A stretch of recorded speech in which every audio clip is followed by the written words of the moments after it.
KMJS niyan. Isang bata sa Quezon Province, 8 years old pa lang. Buntis daw? Ito na kaya ang maglalagay sa bagong world record ng Pilipinas. Pinakabatang buntis. Puro naman kay Anchel ni Bonbon. Gawa po ng engkanto. Tinungo namin ang bahay ni Bonbon para maliwanagan sa nangyayaring kababalaghan sa batang si Bonbon. At nang aming in-interview, ang kanyang inay ay naghimbala kami sa mga sagot niya sa amin. Sino po bang tinatanong niyo sa akin? Si Bonbon po ba? Kung bakit malaki ang tiyan niya? Pinatingnan ko na rin kasi yung dati sa albularyo sa amin. Sabi nga ng albularyo, na-engkanto nga daw. Malikot kasi yung batang yan. Hindi ko naman pwede yung bantayan kasi madami lang ginagawa sa bahay. Hindi ko naman rin pinapabayaan. Sadyang malikot lang talaga yung batang yun. Sekretong naglagay ang aming team ng CCTV camera sa bahay ni Bonbon. At ito ang natuklasan namin. Bonbon, matulugan na. Gabi na ha. Good night. Sige po, inay. Susunod na lang po ako. Yes, inay. Kakain na ako ng marami.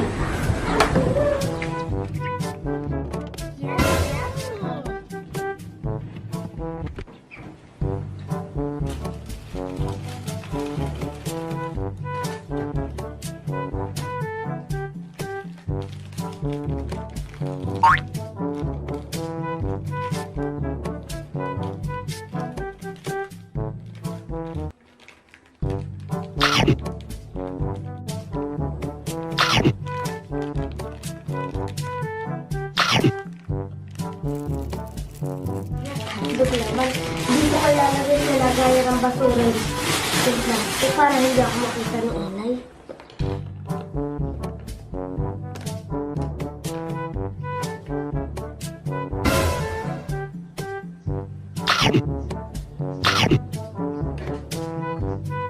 Oh no!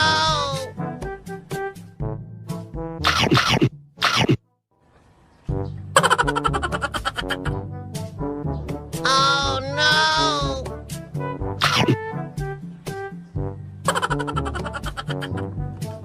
Ubusin ko to lahat. Oh no! Ay, nabusog din ako.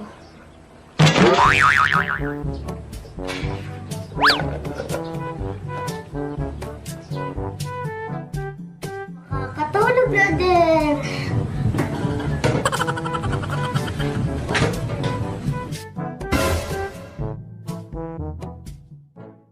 Nagulat niya ako sa nakita ko. Sabi ng albularyo, naengkantong araw pala, kaya pala malaki ang tiyan ng anak ko dahil sa lakas kumain. Akala ko daga yung kumakain ng pagkain namin. Yung pala dagang malaki ang ulo. Humanta sa akin yung batang yan. Sa hirap ba ngayon ng buhay, napakalakas pang kumain. Yung mga chismosa namin mga kapitbahay, ikinakalat agad, nabuntis yung anak ko. Hindi ko lang po sa inyo sinasabi na malakas ako kumain. Pagkakain po kami, nahinaan ko pong kumain. O Bonbon, kakain na tayo. Kumain ka na madami ha, baka pumayat ka. Hindi ako gutom, inay, iinom na lang ako ng tubig. Kung ganyan ka ba naman lagi, makakatipid tayo. Pwede ka naman kumain kahit konti ah. Sige, tigil na lang po ako ng konti, inay.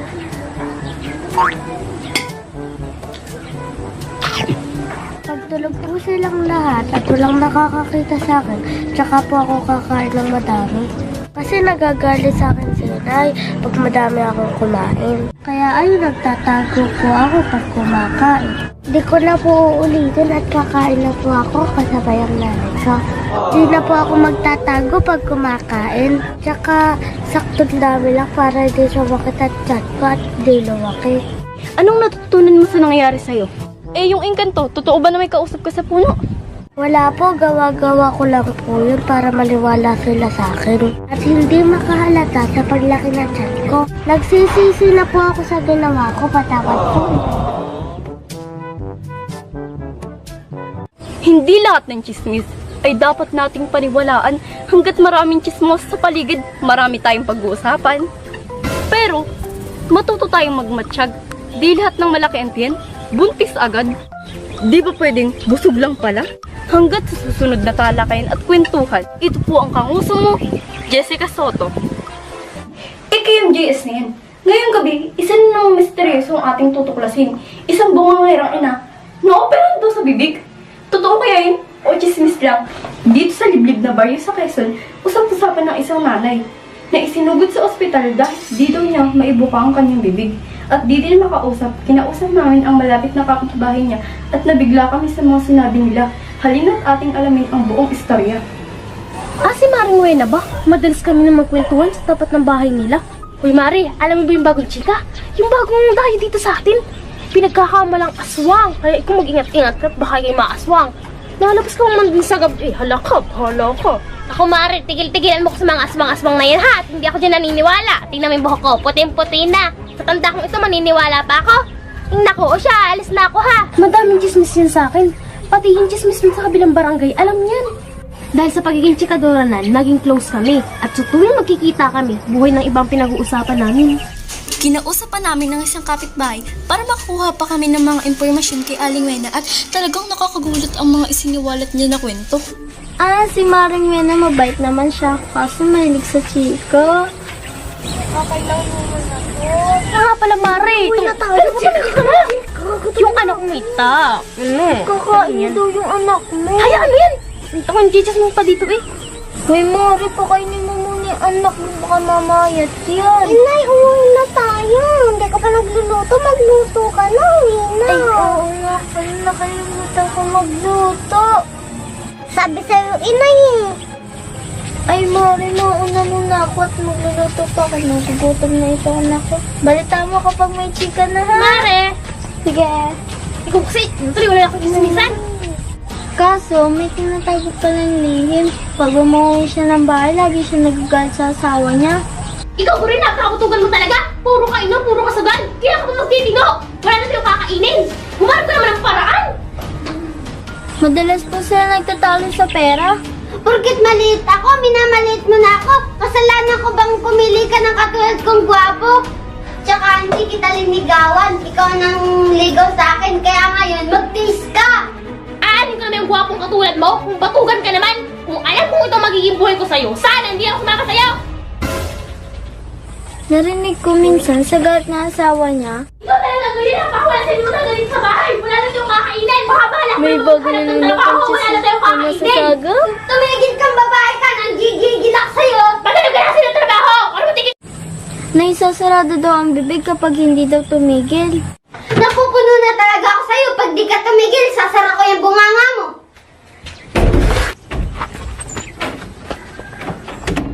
Malamang napuno na ang asawa niya kaya ayun. Si Paring Goryo ang may gawa sa bibig ni Maring Wena. Ayun yung nasaksihan ko nung nag-away sila. Kaya malamang si Paring Goryo ang nagsarado ng bibig ni Maring Wena. Kinausap namin ang asawa ni Wena na si Goryo. Buti na lang, napaunlak namin ito ng panayam. Panoodin natin ang pahayag ni Mang Goryo. Yung asawa ko po, sadya po yung bungangera. Minsan nga po, napapasubra ng kabungangaan. Aanin ko naman yung gwapong katulad mo. Kung batugan ka naman. Kung alam kong ito magiging buhay ko sa'yo, sana hindi ako sumakasayaw. Sa araw-araw po ba niyang pagbubunganga, sino po bagang hindi mapupuno? Totoo ba? Nabatugan ka daw, kaya ka binubunga nga ni Wena. Opo, inaamin ko pong wala akong trabaho pero sinubukan ko naman pong maghanap ng trabaho at magbabago na po ko. Kaso, pag nagbunganga na naman po si Wena, nawawalan po akong pag-asa maghanap ng trabaho. Ikaw ko rin, napakakutugan mo talaga. Puro kainom, puro kasagan. Kaya ka pa magtitino. Wala na sa'yo kakainin. Humarap ka naman ng paraan. Kaya ayun, dinadaan ko na lang po sa sugal. Ibig bang sabihin, ikaw ang nagsarado ng bibig ni Wena? Anong mensahe mo kay Wena? Mahal ko din po yung kahit bungangera po. Kaya di ko magagawang saktan ang asawa ko. Hanggang salita lang naman po ako.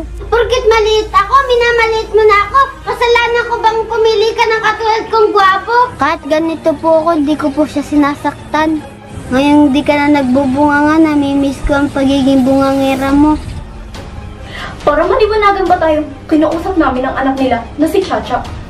Ako po nasa labas nun at nakikipaglaro. Naririnig ko po sila nag-aaway. Normal na lang sa akin na nakikita ko silang nag-aaway. Napakabatugan mo talaga. Pag di ka tumigil, sasarang ko yung bunganga mo. Kaso iba po nung araw na yun. Paano mo nasabi ng iba? Kaso po yung narinig ko, sasarado ni Itay ang bibig ni Inay. May nakita po akong engkanto. Kaya sabi po nung ikanto, yan ang gusto mo, kaya tutuparin ko. Kaya po ako natakot at biglang pumasok sa kwarto. Susugod pa siya sa ospital. Kaya ko lang po kasi nag-aaway ang aking inay at itay. In-interview din namin, ang kalalabas lang sa ospital at kagagaling lang na si Aling Buena. Hindi po siguro yung may gawa nito sa akin. Ang may sala rin po nito yung lip tint na ginamit ko. Parang may halong luata yun. Huwag ka mabibigla, may amin si Chacha. Patawad po, inay, ako po ang naglagay ng glue sa lip tint mo. Wala na yun, anak. Alam ko namang hindi mo sinasadya. Kasalanan na rin namin kasi away kami ng away. Oo nga po, inay. Ayoko po kasi kayo nag-aaway ni itay. Natuto na ako, anak. Alam ko namang walang magandang maidulot ang pagbubunga sa itay mo. Hayaan mo, anak. Simula ngayon, mag-uusap na kami ng maayos ng itay mo at hindi na rin kami sisigawan. Patawad din po, inay. Pasensya na po. Narinig ko po talaga na pinagbantaan ni Paring Goryo si Maring Mena. Tumigil kang babae ka, nang gigigil ako sa'yo. Pagkano ka na sila trabaho? Kaya ko lang po nasabi si Paring Goryo po ang may gawa na. Sa susunod po, hindi na po ako mabibintang basta-basta. Eh, anong mensahe mo kay Wena? Wena, magbago ka na sana. Ako din naman, pipiliti kong magbago para sa'yo at sa anak natin. Tsaka magpagaling ka na. Ngayon di ka na nagbubunga nga, namimiss ko ang pagiging bungangera mo. Maghahanap na rin ako ng trabaho at tutulungan ko rin siya sa pag-aalaga kay Chacha. Anong mensahe mo kay Wena at Chacha? Eh Wena, sana magbago ka na talaga. At bawasan ang pagiging bungangera mo. Kay Chacha naman, wag mo na yung ulitin ha. Kasi kahit bungangera ang inay mo pa rin yun. Yun lang po. Yun naman pala eh. Wala ding engkanto at wala ding misteryo. Lagi po nating gabayin at bantayan ang ating mga anak. Dahil sa mga ginagawa natin hindi magaganda, mas lalo silang naaapektuhan at nagtutulak sa mga bagay na akala natin hindi nila magagawa pero nagagawa pa rin nila. Pailalim po natin lagi ang pagmamahalan at pagbibigayan dahil sa huli, pamilya pa rin natin ang ating masasundalan. Hanggang sa muling talakayin at kwentuhan, ito po ang kamuso mo, Jessica Soto. Don't forget to like, share, and subscribe para update kayo lagi sa aming mga bagong video. IKMJS na yan. Kamakailan lang, usap-usapan sa social media ang mga nawawalang tao. Pinaghihinalaan na may kaugnayan daw to sa talpak. Pero kung masama ang epekto sa ibang tao, ibahin niyo si Ethan. Halina at ating alamin ang kanyang istorya sa gabing ito. Ito si Ethan noon. Bago po magtalpak ay may magandang bahay at may magandang buhay. Bukod doon ay may sarili pa siyang sasakyan. Ngunit ito na ngayon si Ethan. May kubo, may bisikleta at ngayon halos isang kahig, isang tuka na lang.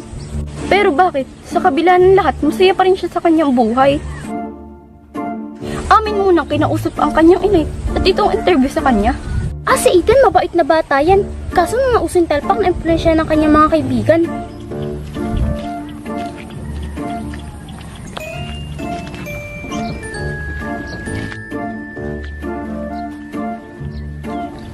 Tol, kamusta na? Ang sipag mo ngayon Tol, ikaw pala. Kamusta na?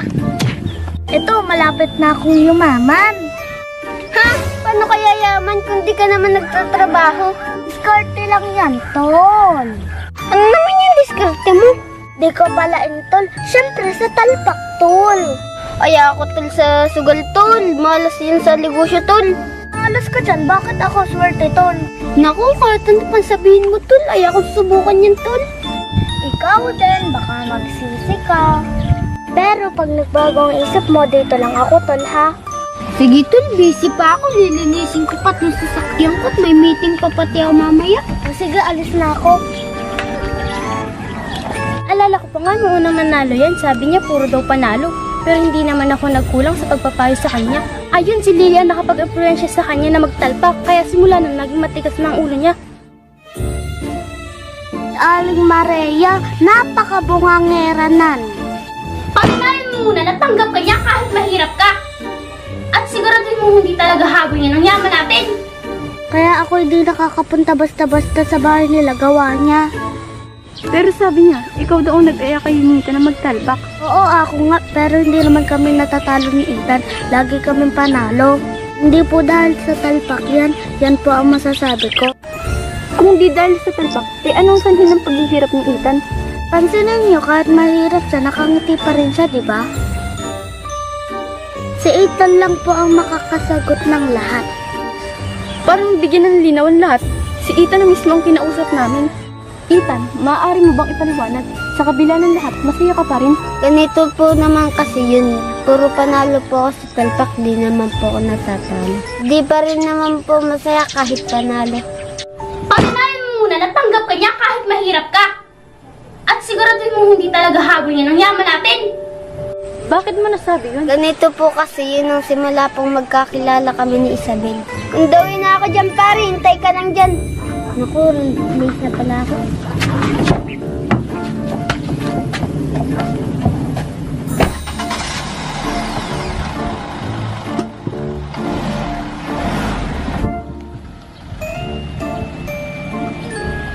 Iba naman kasi mata ito. Napakalabo sini kasi nag-aapura sa pag-uutos. Yan tuloy, nakalimutan ko tuloy yung bilin niya. Ilang kilo po bang bigas ang bibilhin? At ilang piraso sardinas?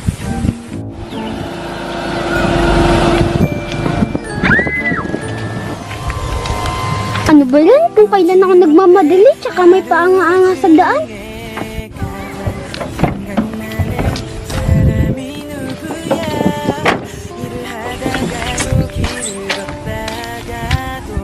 Ayun, buti na lang, hindi nagasgasan yung kotse ko. Ikaw, miss, okay ka lang ba? Inuna mo pa yung kotse mo kaysa sa akin? Teka, asan ba yung cellphone ko? Ba't di ka kasi tumitingin sa daan? Nasusunod, huwag ka muna mag-cellphone. Ako na nga itong muntik mamabangga kung paano may kasalanan. Kasalanan ko ba malabo mata ko? Na cellphone mo, miss, sa susunod, magsalamin ka ha. 좋아하면 원래 다 이렇다던데 너의 한마디 한순간이 소중해서 아껴두고 싶고 나만 보고 싶어서 쓸데없는 질투만 늘어 좋아하면 원래 다 이렇다던데 괜히 Yun ang una namin pagkikita ni Isabel at di ko yung malilimutan. Teka Ethan, anong kinalaman ni Isabel dito? Si Isabel po ang dahilan ng lahat kung bakit nagbago ang buhay ko nung nakilala ko siya. Nahiwagaan kami sa mga sinabi ni Nathan, kaya hinanap namin si Isabel para kausapin. Isabel, totoo ba na ikaw ang dahilan kung bakit naghihirap si Ethan? Oo, ako nga po. Pero kasalanan ko ba na magmahal? Pinaglaban niya lang ako sa magulang niya, lalo na sa kanyang inay. Anong ibig mo sabihin? May katotohanan ba na dahil sa talpa kaya naghihirap si Ethan? Tama po dahil sa talpak. Pero alam niya ba ang inay niya ang nagtulak sa kanya para maghirap siya? Ha? Si Aling Maria? Sabi mo sa talpak. Paano bumalik kay Aling Maria? Mahirap na po magkwento. Mas maganda si Aling Maria na ang kausapin niya. Aming binalikan ang nananahimik na si Aling Maria para mahingan ng paliwanag nito at natuklasan namin ang lihim ni Aling Maria. Di ba sinabi ko na sa inyong talpak ang may dahilan kung bakit naghihirap ang anak ko? May sinabi po kasi si Isabel na kayo daw po ang makakasagot sa mga tanong namin. Ano? Si Isabel kinausap nyo? Eh sinungaling ba yun eh? Bandang huli ng aming interview ay may inamin din siya sa amin. Ah, sige na nga, aamin na ako. Pero atin-atin lang to ha. Hindi ko naman kasi akalain na ganun ang mangyayari sa anak kong si Ethan. Simula kasi na nakilala niya sa Isabel, hindi niya na ako sinusunod. Gusto ko lang namang maging maganda ang buhay niya at gusto ko rin na maging mayaman ang makatuluyan niya katulad namin. Ibig sabihin, tutol ka sa pag-iibigan ni Ethan at Isabel? Abay, tutol na tutol. Sino ba naman ang papayag na mapangasawa ng anak nila'y mahirap? Ha, kaya nga pilit ko silang pinaglalayo. Tama po, tutol po si inay sa pag-iibigan namin ni Isabel. Eh ano kinalaman ni Isabel sa pagiging mahirap mo ngayon? Ganito po kasi yun.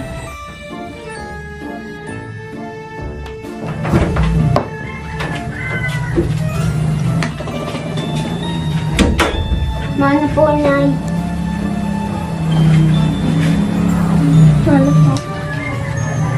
O sige, maupo kayo dyan. Alam mo naman siguro, Isabel, kung gaano kalaki ang agwat niya ni Ethan.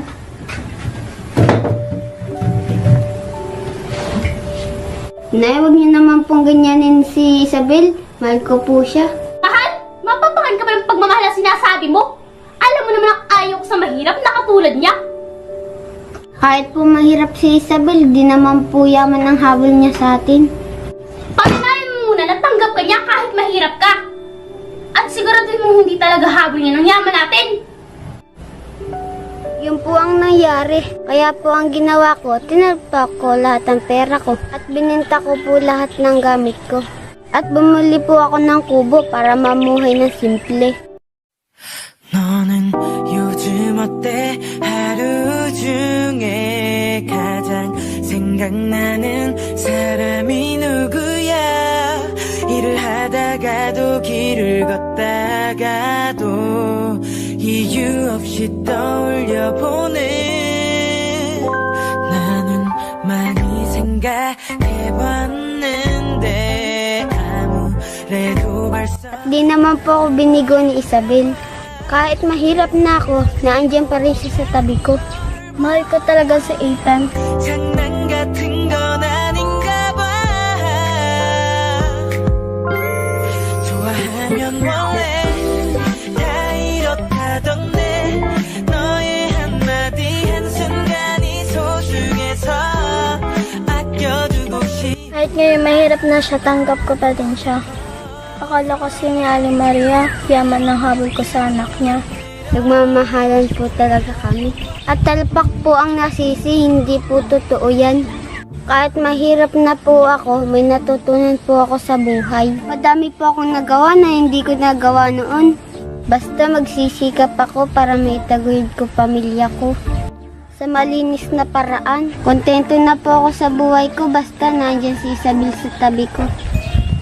Hindi ko naman akalain na magagawa pala ng anak ko yung ganun. Pasensya ka na sa akin, anak. Gusto ko lang naman kayong subukan. May mensahe po ba kayo kay Ethan at Isabel?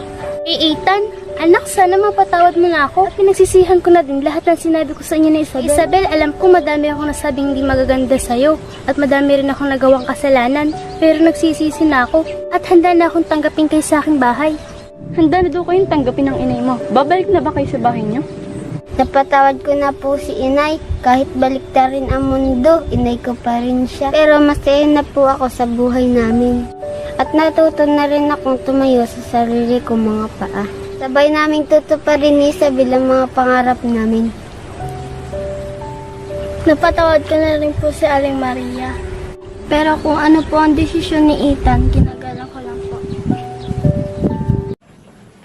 너는 요즘 어때? 하루 중에 가장 생각나는 사람이 누구야? 일을 하다가도 길을 걷다가도 이유 없이 떠올려보네. 나는 많이 생각해봤는데 아무래도 벌써 빠져버렸나 봐. 꿈에서까지도 원하는 걸 보며 Ano naman pala masaya na si Ethan at Isabel sa buhay nila. There's something that money can buy. Ika nga. Please naman pala ni Ethan na maghirap siya at patunayan ang sarili niya. Na kaya niyang magsimula at bumangon. Sa mga magulang, hinihingi lang sa mga salitang binibitawan natin. At di natin namamalayan ang mga salitang ito ang magpapalayo sa mga anak natin. Hanggang sa muling talakayan at kwentuhan, ito po ang kanguso mo, Jessica Soto. Don't forget to like, share, and subscribe para lagi kayong updated sa aming mga video.